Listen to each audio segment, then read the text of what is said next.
Have you had friends, relatives who you thought would buy from you, maybe join your new business venture or ideas, and instead rejected you and gave objections like these? Oh, the price is too expensive. Is it sales? I don't like selling. I did that before and it didn't work. I'll wait until I see how it goes for you. I haven't got time. Have you gone through the cold calling and you hammer the phone? You get rejections after rejections, prospects thinking you're a pest, and you're getting to feel that you are one too. You get to a stage where your list that you've built or the list that you bought has led you to a dead end. It's burnt out. Not one person has bought a product or a service from you. Not even the people that you gave a link to on Facebook, on Twitter, in forums. Nothing has worked for you yet. You've gone to the seminars, you've paid the training, money is going out with expenses for tickets, CDs, DVDs, brochures. So that's for offline, and also traveling to prospects and they don't turn up, to online systems and training programs, all these kind of things, and yet you haven't generated a sale. You're handing out brochures, CDs, DVDs to prospects. You're using your time on forums and Twitter and Facebook and trying to lead people to your website to be on your email list. Your credit card is maxed out.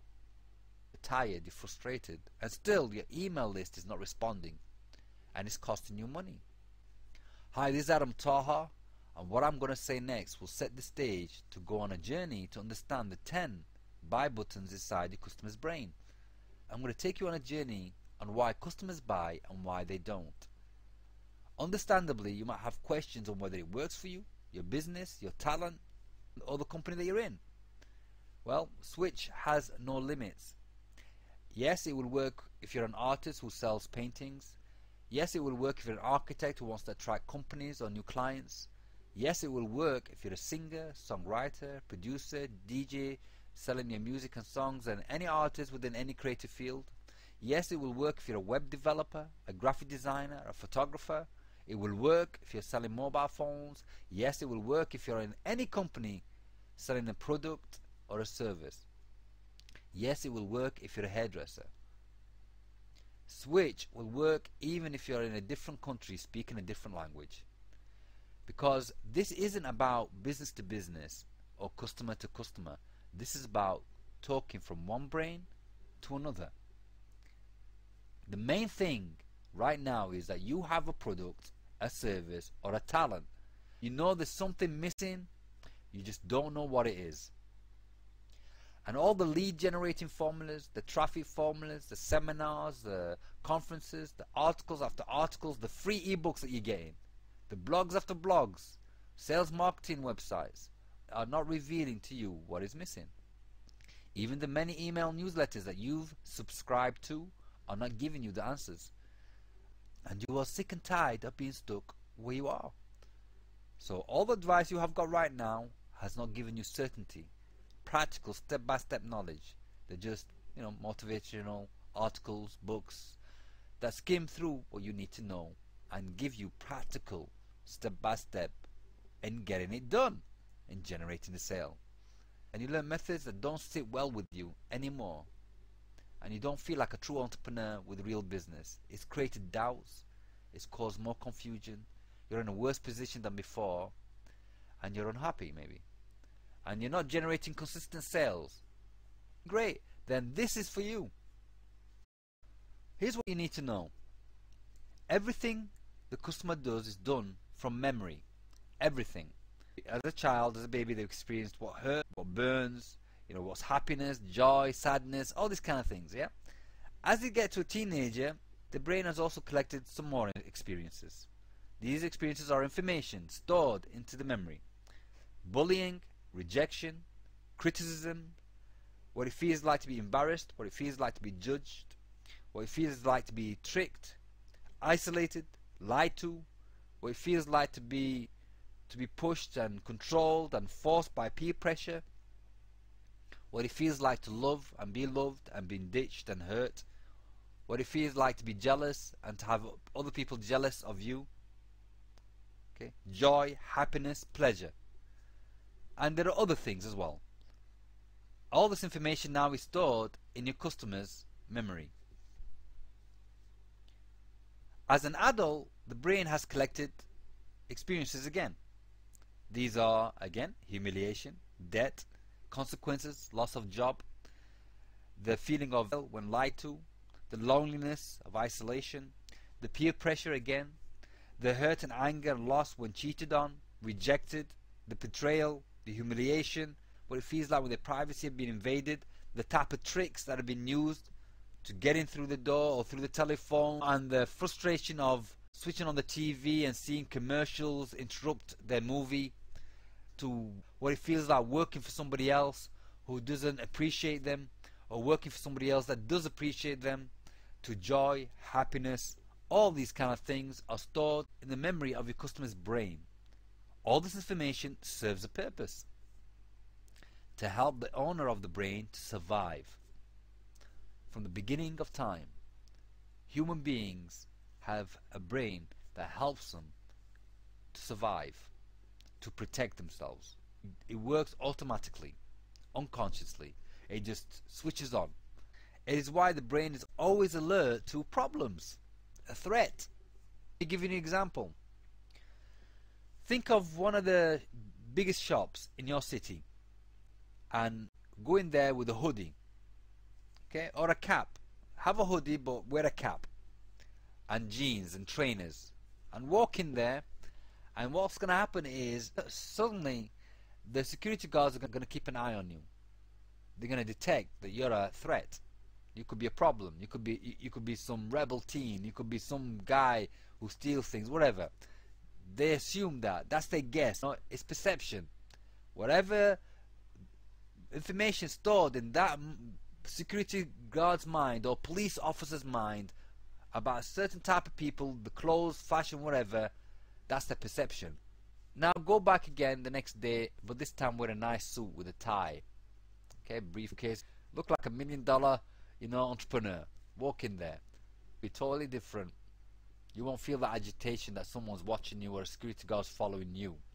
Another example is you're driving and everything's going great, and then suddenly you hear this siren and you get agitated and you're like, where's this from? Where's this coming from?